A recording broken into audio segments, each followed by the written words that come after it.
ਵਾਹਿਗੁਰੂ ਜੀ। ਨਦੀਆਂ ਵਾਹ ਵਿਸ਼ੁੰਨਿਆ, ਮੇਲਾ ਸੰਜੋਗੀ ਰਾਮ। ਜੁਗ ਜੁਗ ਮੀਠਾ ਬਿਸ ਭਰੇ, ਕੋ ਜਾਣੈ ਜੋਗੀ ਰਾਮ। ਵਾਹਿਗੁਰੂ ਜੀ ਕਾ ਖਾਲਸਾ, ਵਾਹਿਗੁਰੂ ਜੀ ਕੀ ਫਤਿਹ। ਗੁਰੂ ਜੀ ਦੇ ਪਾਵਨ ਦੀਵਾਨ ਵਿੱਚ ਹਾਜ਼ਰੀ ਭਰ ਰਹੀ ਸਾਧ ਸੰਗਤ ਜੀ, ਸਾਹਿਬ ਜੀ ਨੇ ਬੜੀ ਕਿਰਪਾ ਕੀਤੀ ਹੈ। ਗੁਰੂ ਨਾਨਕ ਸਾਹਿਬ ਜੀ ਦੇ ਵੱਡੇ ਸਾਹਿਬਜ਼ਾਦੇ ਬਾਬਾ ਸ਼੍ਰੀ ਚੰਦ ਜੀ, ਉਹਨਾਂ ਦਾ ਪਾਵਨ ਇਤਿਹਾਸ ਸਰਵਣ ਕਰਨ ਦਾ ਕੀਮਤੀ ਸਮਾਂ ਪ੍ਰਾਪਤ ਹੋਇਆ ਹੈ। ਜਦੋਂ ਬਾਬਾ ਸ਼੍ਰੀ ਚੰਦ ਜੀ ਉਹਨਾਂ ਦਾ ਅੰਤਮ ਸਮਾਂ ਹੋਇਆ, ਇਸ ਸਮੇਂ ਵੀ ਇੱਕ ਵੱਡਾ ਚਮਤਕਾਰ ਹੋਇਆ ਸੀ।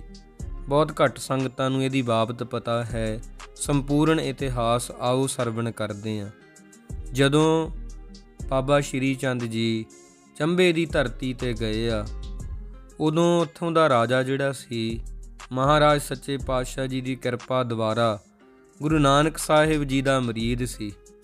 ਉਹਨੇ ਸੋਚਿਆ ਬਾਬਾ ਸ਼੍ਰੀ ਚੰਦ ਜੀ ਆਏ ਆ।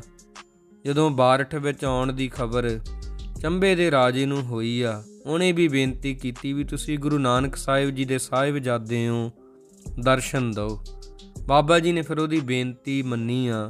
ਚੰਬੇ ਦੀ ਧਰਤੀ 'ਤੇ ਗਏ ਆ। ਉੱਥੇ ਜਾ ਕੇ ਰਾਜ ਮਹਿਲਾਂ ਵਿੱਚ ਨਹੀਂ ਸੀ ਟਿਕਾਣਾ ਕੀਤਾ। ਗਰੀਬ ਕੋਈ ਸਿੱਖ ਸੀ, ਬ੍ਰਾਹਮਣ, ਉਹਦੇ ਘਰੇ ਜਾ ਕੇ ਆਸਣ ਲਾ ਲਿਆ ਸੀ। ਜਿਵੇਂ ਸ੍ਰੀ ਕ੍ਰਿਸ਼ਨ ਜੀ ਮਹਾਰਾਜ ਤੁਸੀਂ ਜਾਣਦੇ ਹੋ, ਉਹਨਾਂ ਦਾ ਪਾਵਨ ਇਤਿਹਾਸ, ਬਿਦਰ ਦੇ ਘਰੇ ਰੁਕੇ ਸੀਗੇ ਅਤੇ ਉਹਨੇ ਦੁਰਯੋਧਨ ਦੇ ਜਿਹੜੇ ਸੀ ਪਲੰਗ ਸੋਨੇ ਦੇ ਮਹਿਲ ਛੱਡ ਕੇ, ਅਤੇ ਗੁਰੂ ਨਾਨਕ ਸਾਹਿਬ ਜੀ ਵੀ ਭਾਈ ਲਾਲੋ ਜੀ ਦੇ ਘਰੇ ਰਹੇ ਸੀ। ਸਾਰਿਆਂ ਨੇ ਇਵੇਂ ਦਰਸ਼ਨ ਕੀਤੇ ਆ। ਤਾਂ ਬਾਬਾ ਜੀ ਚੰਬੇ ਸ਼ਹਿਰ ਦੇ ਪ੍ਰੇਮੀਆਂ ਵਿੱਚ ਰਹੇ ਅਤੇ ਉੱਥੇ ਦੱਸਿਆ ਵੀ ਹੁਣ ਅਸੀਂ ਅੱਗੇ ਨੂੰ ਜਾਣਾ, ਫਿਰ ਸੰਜੋਗੀ ਮੇਲੇ ਹੋਣਗੇ। ਨਦੀਆਂ ਵਾਹ ਵਿਸ਼ੁੰਨਿਆ, ਮੇਲਾ ਸੰਜੋਗੀ ਰਾਮ। ਇਹ ਨਦੀਆਂ ਦੇ ਵਿਛੜੇ ਹੋਏ ਵਹਿਣਾਂ ਦਾ, ਨਦੀਆਂ ਦਾ ਮੁੜ ਕੇ ਮੇਲ ਭਾਗਾਂ ਨਾਲ ਹੀ ਹੁੰਦਾ। ਕਈ ਵਾਰੀ ਆਪਾਂ ਕਿਸੇ ਨੂੰ ਇੱਕ ਵਾਰੀ ਮਿਲਦੇ ਹਾਂ, ਮੁੜ ਕੇ ਮਿਲਿਆ ਹੀ ਨਹੀਂ ਜਾਂਦਾ। ਇਹ ਸੰਜੋਗੀ ਮੇਲੇ ਹੁੰਦੇ ਆ, ਇਹ ਕੋਈ ਸਮਝਦਾ। ਤਾਂ ਜਦੋਂ ਬਾਬਾ ਜੀ ਨੇ ਇਸ ਤਰ੍ਹਾਂ ਦੇ ਬਚਨ ਕੀਤੇ ਆ, ਤਾਂ ਇਹ ਗੱਲ ਦਾ ਪਤਾ ਬਾਰਠ ਵਿੱਚ ਲੱਗ ਗਿਆ। ਫਿਰ ਬਾਬਾ ਧਰਮ ਚੰਦ ਜੀ ਦੇ ਸਾਹਿਬਜ਼ਾਦੇ ਬਾਬਾ ਮੇਹਰ ਚੰਦ, ਜਿਹੜੇ ਬਾਰਠ ਵਿੱਚ ਵਸਦੇ ਸੀ, ਉਹਨਾਂ ਨੇ ਚੰਬੇ ਜਾ ਕੇ ਦਰਸ਼ਨ ਕੀਤੇ। ਸਾਰਾ ਨਿਰਣਾ ਬਾਬਾ ਜੀ ਕੋਲੋਂ ਪੁੱਛਿਆ।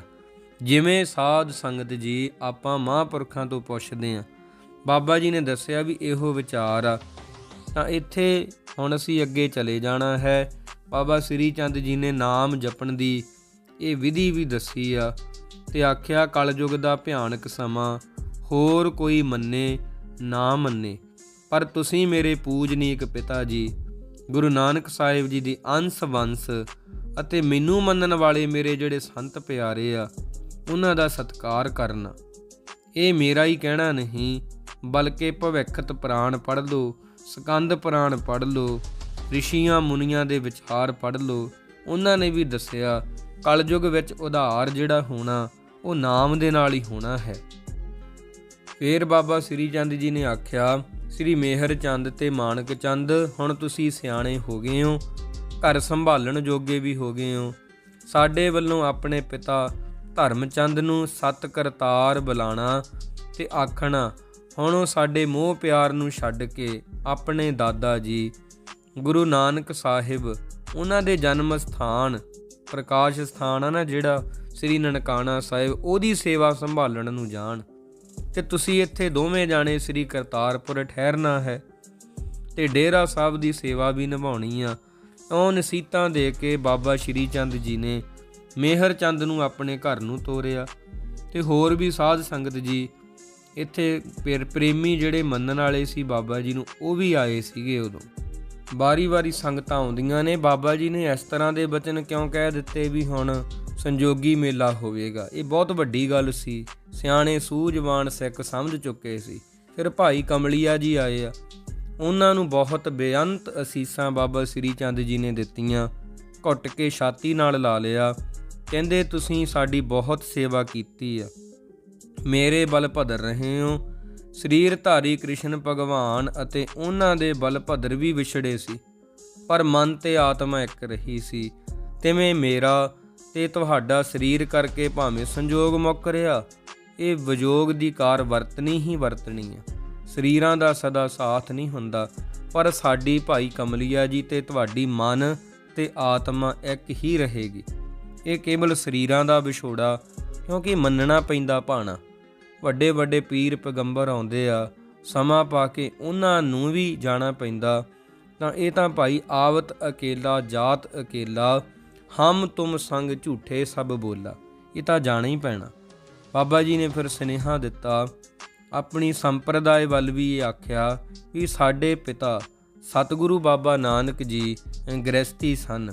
ਇਹ ਅਸੀਂ ਵੀ ਗ੍ਰਸਤੀ ਹੁੰਦੇ, ਉਹ ਵੀ ਅਯੋਗ ਨਹੀਂ ਸੀ, ਠੀਕ ਸੀ, ਪਰ ਮਾਨਸਿਕ ਰੁਚੀਆਂ ਹੀ ਤਿਆਗ ਵੱਲ ਵਧੇਰੇ ਸਨ। ਸਾਡੀ ਮਾਨਸਿਕ ਰੁਚੀ ਨਹੀਂ ਸੀ ਬਣ ਰਹੀ। ਇਹ ਗ੍ਰਸਤ ਦੇ ਸੁੱਖ ਦੁੱਖ ਵਿੱਚ ਫਸੇ ਬਿਨਾਂ ਨਾਮ ਰਸ ਪੀਣ ਦੀ ਸ਼ੁਰੂ ਤੋਂ ਹੀ ਸਾਨੂੰ ਸ਼ੌਂਕ ਵੱਧ ਗਿਆ ਸੀ। ਅਸੀਂ ਕੋਈ ਪਿਤਾ ਤੋਂ ਬੇਮੁਖ ਥੋੜ੍ਹੀ ਸੀ। ਤਾਂ ਇੱਥੋਂ ਹੀ ਬਾਬਾ ਸ਼੍ਰੀ ਚੰਦ ਜੀ ਨੇ ਜਦੋਂ ਆਖਿਆ ਵੀ ਸਾਨੂੰ ਵੀ ਪਤਾ ਪਰਿਵਾਰਕ ਜਿਹੜਾ ਜੀਵਨ ਹੈ, ਇਹ ਗ੍ਰਹਿਸਥ ਜੀਵਨ ਬਹੁਤ ਜ਼ਿਆਦਾ ਜ਼ਰੂਰੀ ਆ, ਪਰ ਅਸੀਂ ਸ਼ੌਂਕ ਹੀ ਸਾਨੂੰ ਮੁੱਢ ਤੋਂ ਐਵੇਂ ਪੈ ਗਿਆ ਇਕਾਂਤ ਵਿੱਚ ਬੰਦਗੀ ਕਰਨ ਦਾ, ਇਹਦੇ ਵਿੱਚ ਰਸ ਆਉਣ ਲੱਗ ਗਿਆ। ਅਸੀਂ ਫਿਰ ਐਵੇਂ ਬੰਦਗੀ ਕਰਦੇ ਰਹੇ। ਪਰ ਕੋਈ ਜਿਹੜੇ ਲੋਕ ਆ ਵੀ ਸਾਡੀ ਤਰ੍ਹਾਂ ਬਚਪਨ ਦੇ ਵਿੱਚ ਬੈਰਾਗੀ ਹੋ ਜਾਣ, ਉਹ ਵਿਰਲੇ ਹੁੰਦੇ ਆ। ਕਈ ਲੋਕ ਆ ਜਿਹੜੇ ਸੁੱਖਾਂ ਦੀ ਖਾਤਰ ਭੱਜੇ ਫਿਰਦੇ ਆ ਅਤੇ ਉਹ ਤਿਆਗ ਦਾ ਬਹਾਨਾ ਜਿਹਾ ਬਣਾ ਲੈਂਦੇ ਆ ਅਤੇ ਇਹ ਲੋਕਾਂ ਨੂੰ ਆਪਦੇ ਪਿੱਛੇ ਲਾ ਕੇ ਚੇਲੇ ਬਣਾ ਲੈਂਦੇ ਆ। ਵਿਆਹ ਤਾਂ ਨਹੀਂ ਕਰਵਾਉਂਦੇ, ਪਰ ਕਈ ਚੇਲੇ ਰੱਖ ਲੈਂਦੇ ਆ। ਔਰਤਾਂ ਦੇ ਨਾਲ ਨਜਾਇਜ਼ ਸੰਬੰਧ ਬਣਾਉਂਦੇ ਆ। ਤਾਂ ਇਹੋ ਜਿਹਿਆਂ ਨੂੰ ਉਦਾਸੀਨ ਕਿਵੇਂ ਕਿਹਾ ਜਾ ਸਕਦਾ ਹੈ? ਇਹ ਭੇਖੀ ਹੁੰਦੇ ਆ। ਮਹਾਰਾਜ ਨੇ ਆਖਿਆ, ਬਾਬਾ ਸ਼੍ਰੀ ਚੰਦ ਜੀ ਨੇ, ਇਸ ਤਰ੍ਹਾਂ ਦਾ ਤਿਆਗ ਕਰਨਾ ਇਹ ਮਨਮਤ ਆ। ਇਵੇਂ ਦੀ ਫਿਰ ਸਿੱਖਿਆ ਸਮਝਾ ਕੇ ਭਾਈ ਕਮਲੀਆ ਜੀ ਜਿਹੜੇ ਸੀਗੇ ਭਾਈ ਸਾਹਿਬ ਜੀ, ਉਹਨਾਂ ਨੂੰ ਆਖਿਆ ਤੁਸੀਂ ਗੁਰੂ ਪਿਤਾ ਜੀ ਦਾ ਜਿਹੜਾ ਅਸਥਾਨ ਆ ਉਹਦੇ ਨੇੜੇ ਜਾ ਕੇ ਰਹਿਣਾ।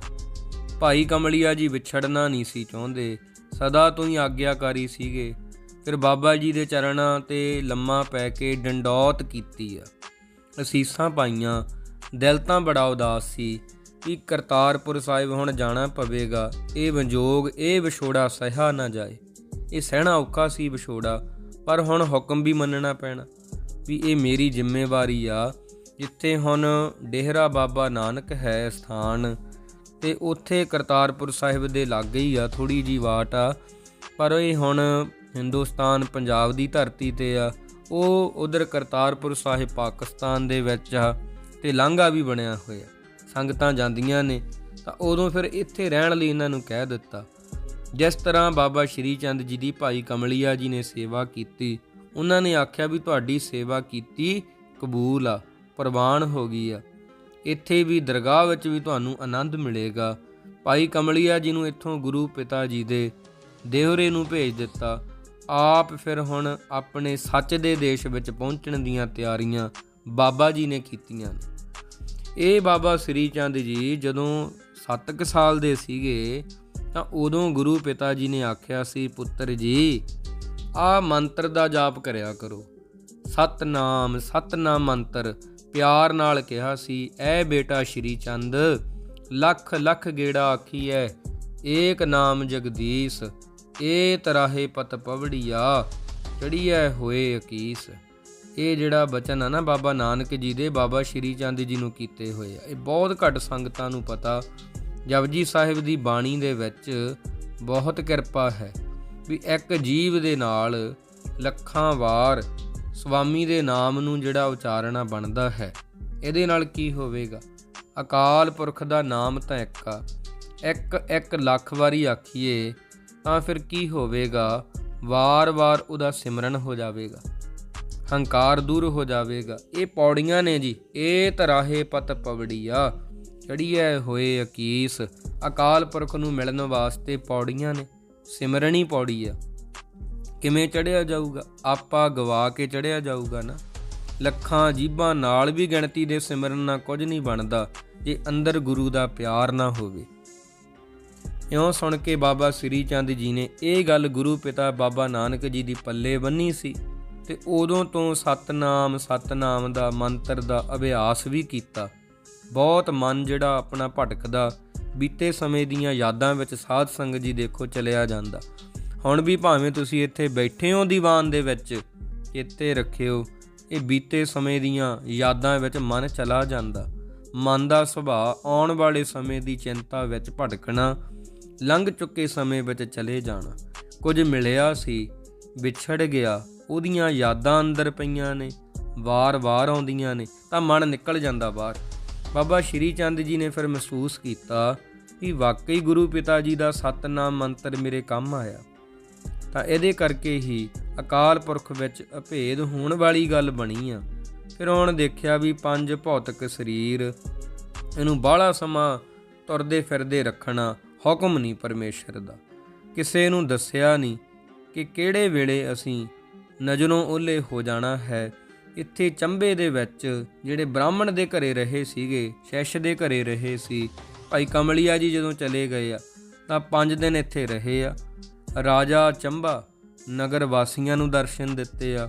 ਅਖੀਰ ਦੇ ਦਿਨ ਸਵੇਰੇ ਸਾਰਿਆਂ ਨੂੰ ਬੁਲਾ ਲਿਆ, ਆਪਣੇ ਜਾਣ ਬਾਰੇ ਦੱਸਿਆ, ਆਖਿਆ ਸਮਝ ਲਓ ਅੱਜ ਤੋਂ ਬਾਅਦ ਸਰੀਰ ਦੇ ਅਖੀਰ ਦੇ ਦਰਸ਼ਨ ਮੇਲੇ ਆ।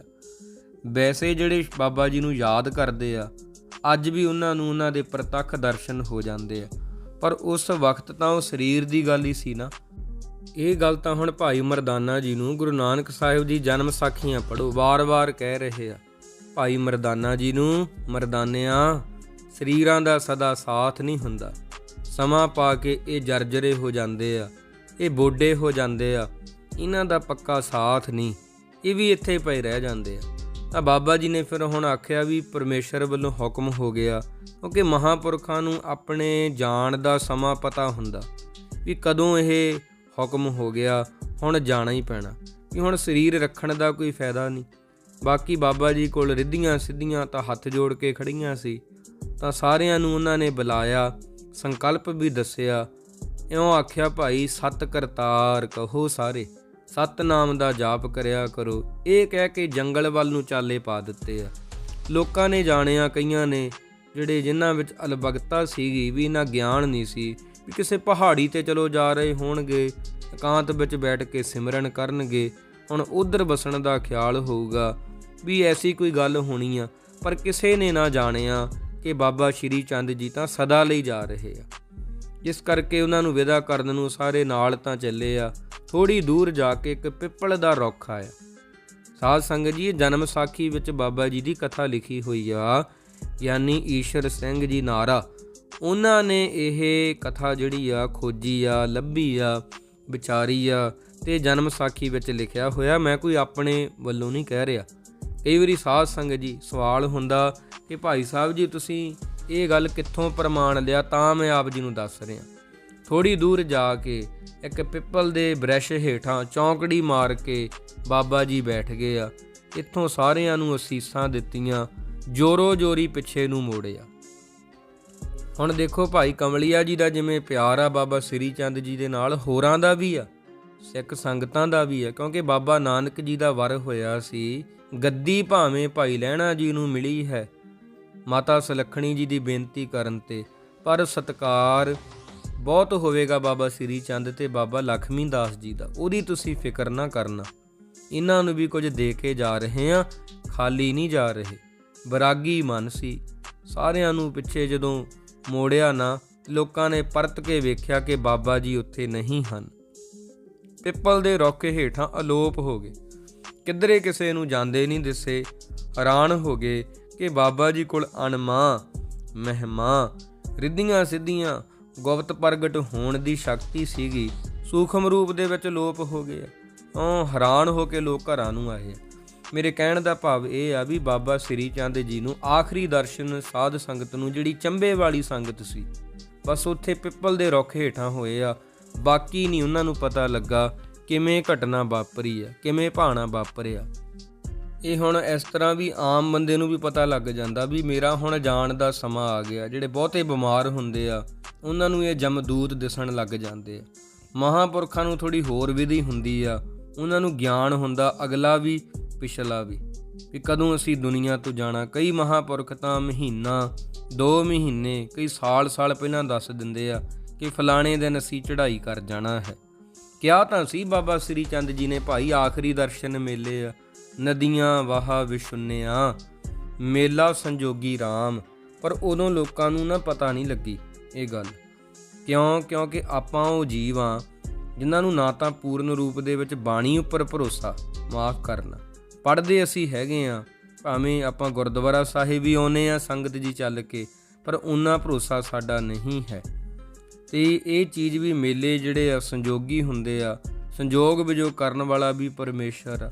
ਤਾਂ ਬਾਬਾ ਸ੍ਰੀ ਚੰਦ ਜੀ ਨਿਰੰਕਾਰ ਦੇ ਹੁਕਮ ਨਾਲ ਗੁਰੂ ਨਾਨਕ ਜੀ ਦੇ ਘਰ ਸੰਮਤ 1551 ਭਾਦੋਂ ਨੂੰ ਉਹਨਾਂ ਦਾ ਪ੍ਰਕਾਸ਼ ਹੋਇਆ। ਤੇ ਕਈ ਲੋਕ ਇਹਨਾਂ ਨੂੰ ਸ਼ਿਵ ਦਾ ਸਰੂਪ ਵੀ ਮੰਨਦੇ ਆ ਕਿ ਇਹਨਾਂ ਦੇ ਕੰਨ ਦੇ ਵਿੱਚ ਕੁੰਡਲਾਂ ਸੀ ਮਾਸ ਦੀਆਂ। ਉਹਨਾਂ ਨੂੰ ਅਚਰਜ ਜਿਹੜੇ ਕਰਨ ਵਾਲੇ ਕੌਤਕ ਇਹਨਾਂ ਦੇ ਲੱਗਦੇ ਆ, ਦਿਖਾਏ ਵੀ ਆ ਬਾਬਾ ਜੀ ਨੇ ਬਾਲ ਕੌਤਕ ਵੀ। ਇਹ ਗੱਲ ਨਹੀਂ ਸੀ ਆਉਣ ਦਿੰਦੇ, ਨਹੀਂ ਹਾਜ਼ਰ ਜਵਾਬੀ ਸੀ। ਸਿਮਰਨ ਬਹੁਤ ਕੀਤਾ, ਜਤ ਸਤ ਰੱਖਿਆ। 149 ਸਾਲ ਦੀ ਉਮਰ ਸੀ ਬਾਬਾ ਜੀ ਦੀ, ਏਡੀ ਵੱਡੀ ਉਮਰ। ਕੁਝ ਮਹੀਨੇ ਵੀ ਉੱਪਰ ਜਾਂਦੇ 149 ਸਾਲ ਤੋਂ। ਤਾਂ ਉਹ ਦਿਨ ਆ ਹੀ ਗਿਆ, ਸੰਮਤ 1700 ਬਿਕਰਮੀ ਦੇ ਪੋਹ ਦਾ ਮਹੀਨਾ ਸੀ, ਜਦੋਂ ਚੰਬੇ ਦੀ ਧਰਤੀ ਤੇ ਇੱਕ ਪਿੱਪਲ ਦੇ ਰੁੱਖ ਹੇਠਾਂ ਬਾਬਾ ਜੀ ਅਲੋਪ ਹੋ ਗਿਆ। ਇਸ ਰੀਤੀ ਨਾਲ ਇਹ ਜੋਤੀ ਜੋਤ ਸਮਾਏ ਮੰਨੇ ਜਾਂਦੇ ਆ। ਉਹਨਾਂ ਦੀ ਜਿਹੜੀ ਅੰਤਮ ਯਾਦਗਾਰ ਆ, ਉਦਾਸੀਨ ਸੰਪਰਦਾਵਾਂ ਦੇ ਵੱਲੋਂ ਬਣਾਈ ਗਈ ਆ। ਬਾਬਾ ਸ੍ਰੀ ਚੰਦ ਜੀ ਦਾ ਜੇ ਆਪਾਂ ਜੀਵਨ ਪੜ੍ਹ ਲਈਏ ਤਾਂ ਪਤਾ ਲੱਗਦਾ ਇਹ ਜਿਹੜੇ ਬ੍ਰਹਮ ਗਿਆਨੀ ਹੁੰਦੇ ਆ, ਇਹਨਾਂ ਦੀ ਤਾਂ ਅਵਸਥਾ ਇਹ ਆ, ਬ੍ਰਹਮ ਗਿਆਨੀ ਸਦ ਜੀਵੈ ਨਹੀਂ ਮਰਤਾ, ਸਤਿਪੁਰਖ ਜਿਨ ਜਾਣਿਆ ਸਤਿਗੁਰ ਤਿਸ ਕਾ ਨਾਉ। ਤਾਂ ਇਹ ਤਾਂ ਉਹ ਆ ਜਿਹੜੇ ਕਿ ਅਭੇਦ ਹੋ ਗਏ। ਹੁਣ ਬ੍ਰਹਮ ਗਿਆਨੀ ਦੇ ਬਾਰੇ ਜੇ ਆਪਾਂ ਪੜ੍ਹਨਾ ਹੋਵੇ ਤੇ ਬਾਬਾ ਜੀ ਨੂੰ ਜੇ ਆਪਾਂ ਬ੍ਰਹਮ ਗਿਆਨੀ ਵੀ ਕਹਿ ਦਈਏ ਨਾ, ਤੇ ਉਹ ਕੋਈ ਅਤਕਥਨੀ ਨਹੀਂ, ਅਤਕਥਨੀ ਹੈ। ਬ੍ਰਹਮ ਗਿਆਨੀ ਸਦ ਜੀਵੈ ਨਹੀਂ ਮਰਤਾ, ਰੱਬ ਨੂੰ ਸਮਝਣ ਵਾਲਾ, ਜਾਣਨ ਵਾਲਾ ਹਮੇਸ਼ਾ ਹੀ ਜਿਉਂਦਾ, ਮਰਦਾ ਨਹੀਂ ਕਦੇ। ਮਰਦੇ ਆਪਣੇ ਵਰਗੇ ਲੋਕ ਆ ਜੀ। ਬ੍ਰਹਮ ਗਿਆਨੀ ਮੁਕਤ ਜੁਗਤ ਜੀ ਕਾ ਦਾਤਾ। ਬ੍ਰਹਮ ਗਿਆਨੀ ਤਾਂ ਮੁਕਤੀ ਦਾ ਰਾਹ ਦੱਸਣ ਵਾਲਾ, ਉੱਚੀ ਜ਼ਿੰਦਗੀ ਦੇਣ ਵਾਲਾ। ਪੜ੍ਹੋ ਸੁਖਮਨੀ ਸਾਹਿਬ ਦਾ ਪਾਠ, ਪੜ੍ਹਦੇ ਤੁਸੀਂ ਸਾਰੇ ਹੀ ਹੋ, ਪਰ ਵਿਚਾਰਨਾ ਵੀ ਚਾਹੀਦਾ। ਬ੍ਰਹਮ ਗਿਆਨੀ ਪੂਰਨ ਪੁਰਖ ਵਿਧਾਤਾ। ਇਹ ਬ੍ਰਹਮ ਗਿਆਨੀ ਜਿਹੜਾ ਹੈ ਪੂਰਨ ਰੂਪ ਵਿਧਾਤਾ ਹੈ, ਪੂਰਨ ਪੁਰਖ ਤੇ ਕਾਦਰ ਆ। ਬ੍ਰਹਮ ਗਿਆਨੀ ਅਨਾਥ ਕਾ ਨਾਥ, ਬ੍ਰਹਮ ਗਿਆਨੀ ਕਾ ਸਭ ਉਪਰ ਹਾਥ। ਵਾਹਿਗੁਰੂ ਨੂੰ ਜਿਹੜਾ ਜਾਣਦਾ, ਸਮਝਣ ਵਾਲਾ, ਤੇ ਉਹ ਤੇ ਏਡੀ ਕਿਰਪਾ ਹੋ ਜਾਂਦੀ ਆ, ਸਦਾ ਰਹਿੰਦੀ ਦੁਨੀਆ ਤੱਕ ਉਹਦਾ ਨਾਮ ਰਹਿੰਦਾ ਹੈ। ਬ੍ਰਹਮ ਗਿਆਨੀ ਕਾ ਸਗਲ ਆਕਾਰ। ਵਾਹਿਗੁਰੂ ਨੂੰ ਜਾਣਨ ਵਾਲਾ ਤਾਂ ਸਾਰੇ ਸੰਸਾਰ ਦਾ ਮਾਲਕ ਹੁੰਦਾ। ਬ੍ਰਹਮ ਗਿਆਨੀ ਕੀ ਸੋਭਾ, ਬ੍ਰਹਮ ਗਿਆਨੀ ਬਣੀ ਨਾਨਕ, ਬ੍ਰਹਮ ਗਿਆਨੀ ਸਰਬ ਕਾ ਧਨੀ। ਤਾਂ ਬ੍ਰਹਮ ਗਿਆਨੀ ਦੀ ਵਡਿਆਈ ਕੇਵਲ ਬ੍ਰਹਮ ਗਿਆਨੀ ਕਰ ਸਕਦਾ, ਆਪਣੇ ਵਰਗੇ ਨਹੀਂ। ਨਾਨਕ ਬ੍ਰਹਮ ਗਿਆਨੀ ਸਰਬ ਕਾ ਧਨੀ। ਬ੍ਰਹਮ ਗਿਆਨੀ ਸਾਰੇ ਜੀਆਂ ਦਾ ਮਾਲਕ ਆ। ਬਹੁਤ ਵੱਡੀ ਬਖਸ਼ਿਸ਼ ਹੋ ਜਾਂਦੀ ਆ ਜੀ। ਇਸ ਤਰ੍ਹਾਂ ਬਾਬਾ ਸ੍ਰੀ ਚੰਦ ਜੀ ਜਿਹੜੇ ਸੀਗੇ, ਉਹਨਾਂ ਨੇ ਭਾਈ ਸਾਧ ਸੰਗਤ ਨੂੰ ਨਾਮ ਸਿਮਰਨ, ਭਜਨ ਬੰਦਗੀ ਨਾਲ ਜੋੜਿਆ। ਨਾਮ ਰਹਿਓ ਸਾਧੂ ਰਹਿਓ, ਰਹਿਓ ਗੁਰੂ ਗੋਬਿੰਦ। ਇਹ ਵਾਕ ਹੁਣ ਭੋਗ ਦੇ ਸਲੋਕਾਂ ਵਿੱਚ ਵੀ ਆਉਂਦਾ। ਇਹਦੇ ਮੁਤਾਬਕ ਬਾਬਾ ਸ੍ਰੀ ਚੰਦ ਜੀ ਸਦਾ ਹੀ ਜਿਉਂਦੇ, ਅਮਰ ਆ। ਫਿਰ ਵੀ ਚੰਬੇ ਵਿੱਚੋਂ ਇਹ ਰੀਤੀ ਨਾਲ ਅੰਤਰ ਧਿਆਨ ਜਦੋਂ ਹੋ ਗਏ ਆ, ਮੁੜ ਕੇ ਕਦੇ ਵੀ ਉਹਨਾਂ ਦੇ ਸਰੀਰ ਨੂੰ ਕਿਸੇ ਨੇ ਨਹੀਂ ਦੇਖਿਆ। ਪਰ ਹਾਂ, ਅੱਜ ਵੀ ਕੋਈ ਯਾਦ ਕਰੇਗਾ ਨਾ ਉਹਨਾਂ ਨੂੰ, ਤੇ ਉਹ ਦਰਸ਼ਨ ਦੇ ਦੇਣਗੇ। ਜਿਹਦੇ ਸਰੂਪ ਦਾ ਅਸੀਂ ਧਿਆਨ ਕਰਦੇ ਹਾਂ, ਨਮਸਕਾਰਾਂ ਕਰਦੇ ਹਾਂ, ਇੰਨਾ ਕੁ ਇਤਿਹਾਸ ਆ ਉਹਨਾਂ ਦਾ ਮਿਲਦਾ ਜਨਮ ਸਾਖੀ ਵਿੱਚ। ਬਸ ਇਹੀ ਕਹਿ ਸਕਦੇ ਹਾਂ, ਜਿਸ ਕਾ ਕਾਰਜ ਤਿਨਿ ਹੀ ਕੀਆ, ਮਾਨਸ ਕਿਆ ਵਿਚਾਰਾ ਰਾਮ। ਇਹ ਤਾਂ ਵਾਹਿਗੁਰੂ ਜਾਣਦਾ। ਰੱਬ ਦੇ ਪਿਆਰਿਆਂ ਦੀ ਨਿਰਾਲੀ ਖੇਡ ਹੁੰਦੀ ਆ। ਤੇਰੀ ਉਪਮਾ ਤੋਹੇ ਬਣ ਆਏ, ਹੋਏ ਸਮਾਨਤਾ ਭੇਦ ਕੋ ਪਾਏ। ਸ਼ਕਤੀਵਾਨ ਮਹਾਨ ਬਾਬਾ ਸ੍ਰੀ ਚੰਦ ਨਿਰਵਾਣ, ਬਾਲ ਜਤੀ ਰਹੇ ਬ੍ਰਹਮ ਨਿਵਾਸੀ, ਰਿੱਧ ਸਿੱਧ ਨੂੰ ਨਿਧ ਜਾਕੀ ਦਾਸੀ। ਸ਼ਿਵ ਸਰੂਪ ਭਗਵਾਨ ਬਾਬਾ ਸ੍ਰੀ ਚੰਦ ਨਿਰਵਾਣ। ਤਾਂ ਇਹ ਬਾਬਾ ਸ੍ਰੀ ਚੰਦ ਜੀ ਨੂੰ ਬਹੁਤੇ ਲੋਕ ਸ਼ਿਵ ਦਾ ਸਰੂਪ ਕਰਕੇ ਵੀ ਜਾਣਦੇ।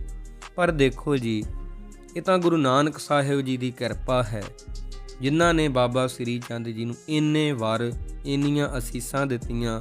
ਗ੍ਰੰਥਾਂ ਦਾ ਅਧਿਐਨ ਕਰਨ ਲਈ ਵੀ ਕਿਹਾ, ਸਤਿਨਾਮ ਦਾ ਮੰਤਰ ਵੀ ਜਪਾਇਆ। ਬੜੀ ਵੱਡੀ ਕਿਰਪਾ ਹੈ। ਤਾਂ ਲੇਖਕ ਦੇ ਨਹੀਂ ਦੋਸ਼ ਚਿਤਾਰੋ।